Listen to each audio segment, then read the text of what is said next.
Hello everyone. Today's episode, if you follow me on Instagram you will know, is on Argentina. I was supposed to be doing an interview with a woman who is from Argentina, all about the Irish in Argentina, but she thought her English wasn't good enough. So here I am on my own. To top it off, I'm not actually feeling great today. So anyway, here is a fully scripted episode on the Irish in Argentina. Have you ever thought about how far Ireland's reach really goes? Most imagine Boston or Liverpool, cities thick with Irish identity, pubs, parades and banners. But the largest Irish community outside of English-speaking countries? It exists in Argentina. Around 1 million souls tracing ancestry to the Midlands, mostly Westmeath, Longford and Offaly, and also Wexford. They arrived not fleeing famine alone, but pursuing opportunity, faith, and the stubborn belief that Ireland could survive anywhere, even on the far side of the Atlantic. Close your eyes. Imagine the Pampas, stretching flat and endless, the horizon a line so perfect it almost feels unreal. The wind cuts like steel, and the sheep scatter like clouds. Somewhere in that wind walks a man from Westmeath, counting steps, counting sheep, counting hours until nightfall. Maybe it's Mooney or Bucky, names that will echo for generations and names we will meet later. Carrying Ireland quietly in his heart as he navigates a land that tests patience, endurance and ingenuity. Every choice matters. Every mistake could be fatal. And yet, somehow, he persists. Somehow, he survives. Long before the mass migrations, the story begins in 1536. Buenos Aires is hardly more than mud, reeds and the promise of a river. Pedro de Mendoza's expedition cuts through these marshes, and among his men are 2 Irish soldiers, Tomas and Juan Farrell, probably Tommy and John Farrell. They are Catholics, survivors, ordinary men placed into extraordinary circumstances. Imagine the estuary before the docks, the horizon like an infinite canvas. They step forward, carrying Ireland quietly with them, in their names, their faith, and the way they navigate the unknown. Their presence is subtle, almost invisible, yet it leaves a trace that will ripple for centuries. The 19th century brings new stories and larger stakes. In 1777, so the end of the 18th century, William Brown is born in Foxford, County Mayo. He would later command 11 ships against 31 Brazilian vessels in 1826 and win. Can you feel the wind whipping across the ocean, the waves smashing against the hulls, higher than the men themselves? Brown moves through this chaos with precision, courage and a mind tuned to strategy. And when victory does come, it is not a mere personal triumph. It reshapes a nation. Brown became known as the father of the Argentine Navy, and streets, towns and stadiums carry his name, his legacy, and a reminder that Ireland's influence can survive oceans and time.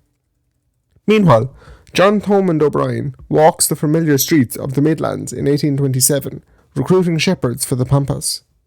Men called Mooney and Bucky that we met earlier join him. Their journey is both literal and symbolic. Across canals, across oceans and across cultures. They leave behind stone-lined fields, family graves and the hum of home, stepping into a landscape that demands labour, endurance and ingenuity. The Pampas is a teacher that punishes mistakes, rewards persistence and shapes men into pillars of community. By the 1830s, Irish settlers start arriving in waves. Not all are fleeing famine. Many are literal, devout, Catholic, disciplined men seeking to build a life in this expansive land away from persecution. Sheep become wealth, and land becomes identity.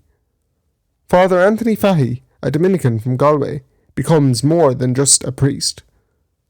Mediator, counsellor and moral compass, He ensures that a fragile transplanted community survives.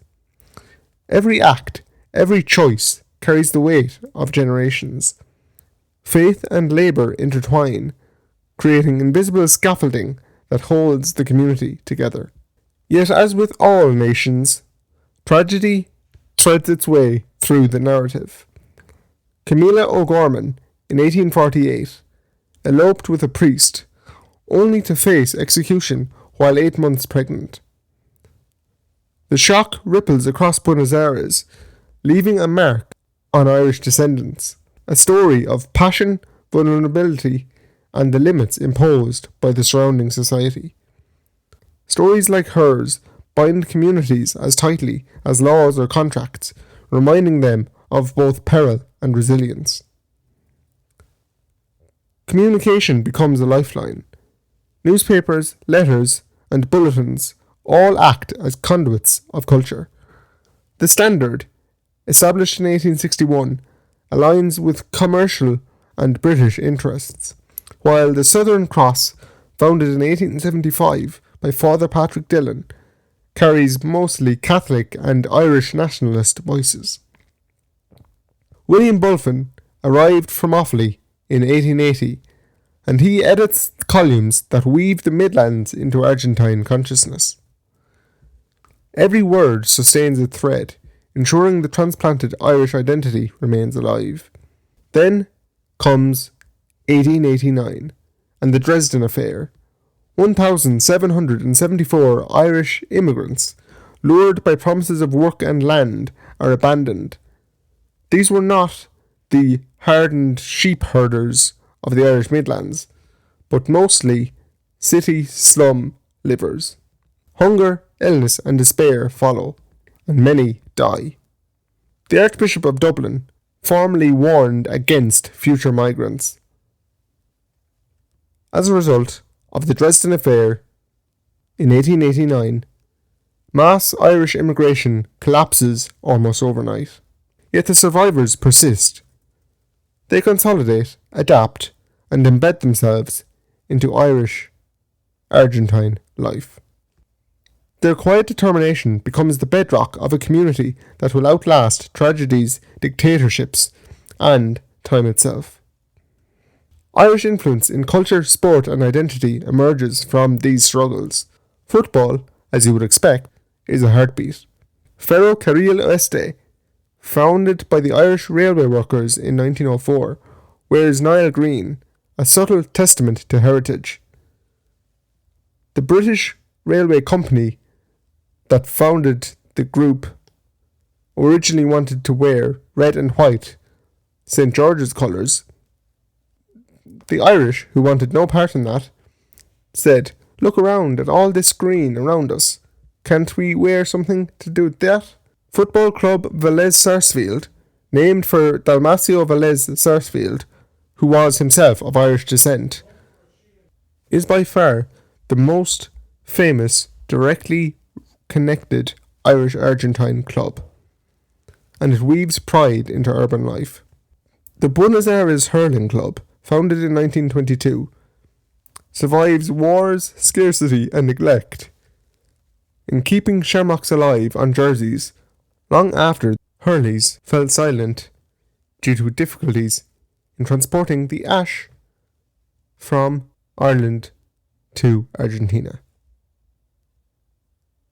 That club still survives today, but of course does no longer full-time play hurling. 1916. Cinematic drama. Eamon Bulfin, Argentine-born, raises the Irish Republic flag over the GPO during the Easter Rising. His Argentine passport spares his life. Instead of being shot by firing squad, as the rest of the rebels were, he was deported back to the Pampas. Bulfin embodies duality: Irish by heritage, Argentine by birth, courage intertwined with identity. As the 20th century unfolds, the Irish in Argentina navigate turbulence, dictatorship, and loss. The dirty war of the 70s and 80s threatens their lives and silences voices like Rodolfo Walsh, who was shot and murdered for disagreeing with the government. Still, the community adapt. Culture survives, often invisibly, through schools, priests, and stories whispered in homes. And that culture finds new life. Dance, Irish dance, nearly extinct, is revived in 1978 when Christine Rasmussen travels to Dublin, travels further to Limerick, learns traditional Irish dance steps, and returns to create Celtic Argentina, the largest Irish dance school in South America to this day. Hard shoes now echo on wooden floors. Argentinians without Irish blood are captivated, dancing in rhythms of a land they never saw. Heritage becomes chosen, alive, and mesmerising. Right up to this day, modern moments punctuate this centuries-old story. Alexis Mac Allister, whose ancestor, whose great-great-grandfather, Sam, left Donabate in 1865, lifts the World Cup trophy for Argentina in 2022. Can you imagine that full circle? From muddy fields in the Irish Midlands to stadiums watched by millions worldwide. Ireland, carried quietly through time, resurfaces on the global stage, unmistakable and triumphant. Through newspapers, schools, clubs, dances, and fields, the Irish in Argentina teach a simple truth. Identity thrives in persistence, embedding, and adaptation. It does not require recognition to be profound. It survives through courage, faith, and quiet excellence, and sometimes the most enduring legacies are the ones you almost do not notice.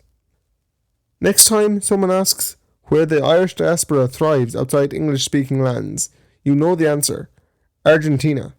And now, when you watch a footballer lift a cup, or hear hard shoes clicking across a dance floor, or stumble across a shamrock on a jersey, remember, history is alive, heritage is alive, and Ireland has roots that stretch far beyond its shores. This has been the History and Heritage Podcast. If you want me to go into any deeper detail on the people I've mentioned, comment below, either on the platform you are listening to this podcast on, or on Instagram. And remember that the invisible threads of Ireland spread across oceans, centuries, and generations.